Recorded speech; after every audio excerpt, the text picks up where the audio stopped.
আমি বলেছি তো, আমি ব্যক্তিগত হিসেবে যদি কারোর সঙ্গে দুর্ব্যবহার করে থাকি, যদি আমার প্রমাণ করে দিতে পারে, আমি রাজনীতি ছেড়ে দেবো। আপনারা জানেন, দূর থেকে অনেকে অনেক কিছু মন্তব্য করে, অনেক কিছু মানে আলোচনা করে, সমালোচনা করে, কিন্তু এখানে এসে একজন বলুক যে এই ব্যক্তিটা ঘর ছাড়া আছে, আমাকে বলুক, আমি সঙ্গে নিয়ে যাচ্ছি। এগুলো শুধু মিথ্যা, আঙুর ফল টক, আর নাচতে না জানলে ঘুমটা উঠুন বাঁকা, এই চিন্তাভাবনা করেই তো চারদিকে প্রচার করছে। এই আমার সম্বন্ধে অনেক মন্তব্য করে। এখানে তো এত লোকজন আছে, বলুক, এখানে তো আছে। আমি বলেছি তো, আমি ব্যক্তিগত হিসেবে যদি কারোর সঙ্গে দুর্ব্যবহার করে থাকি, যদি আমার প্রমাণ করে দিতে পারে, আমি রাজনীতি ছেড়ে দেবো।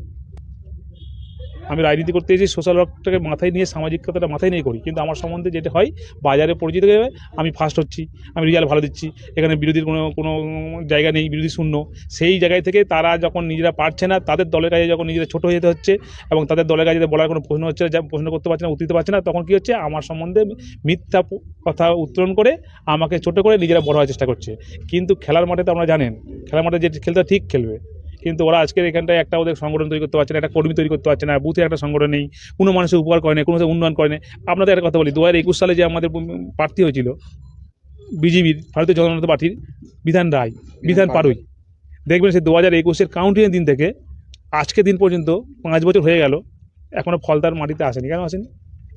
যার রাজনীতি করার ইচ্ছা থাকবে, যার লড়াই করার ইচ্ছা থাকবে, সে নিশ্চয়ই লড়াই করবে। আজকের আমাদের দিদি মাননীয় মুখ্যমন্ত্রী মমতা ব্যানার্জি মহাশয় এই সিপিএমের জগদ্দল পাহাড়ের মতো সংগঠনকে তছনছ করে দিয়ে আজকে তৃণমূল আজকের ক্ষমতায় এসেছে 2011 সালে। তা লড়াইটা করতে হবে তো। কিন্তু যখন সে দেখছে এখানে একটাও ব্যক্তিকে তারা আয়ত্তে আনতে পারছে না, কোনো ব্যক্তিকে তার দলে নিয়ে আসতে পারছে না, কোনো ব্যক্তির মন জয় করতে পারছে না, কোনো সংগঠন করতে পারছে না, নিজে ভীত হয়ে এলাকার বাইরে আছে, সেই দোষটা আমার ঘাড়ে চাপি দিচ্ছে, দেখো আমি এলাকায় যেতে পারছি না। আমরা তো কিছুই বলি না। আমরা যদি মনে করি যে ওই ব্যক্তির সঙ্গে দুর্ব্যবহার করবো, ও তো থাকে ভাই আমতলায়, দেখা হতো ডেলি হয়। আমাদের মানুষের নেই, আমাদের মানুষের হচ্ছে মানুষের মনের মধ্যে, মানুষের অন্তরের মধ্যে জায়গা তৈরি করবো, সেই হিসাবে আমরা রাজনীতি করতে চাই।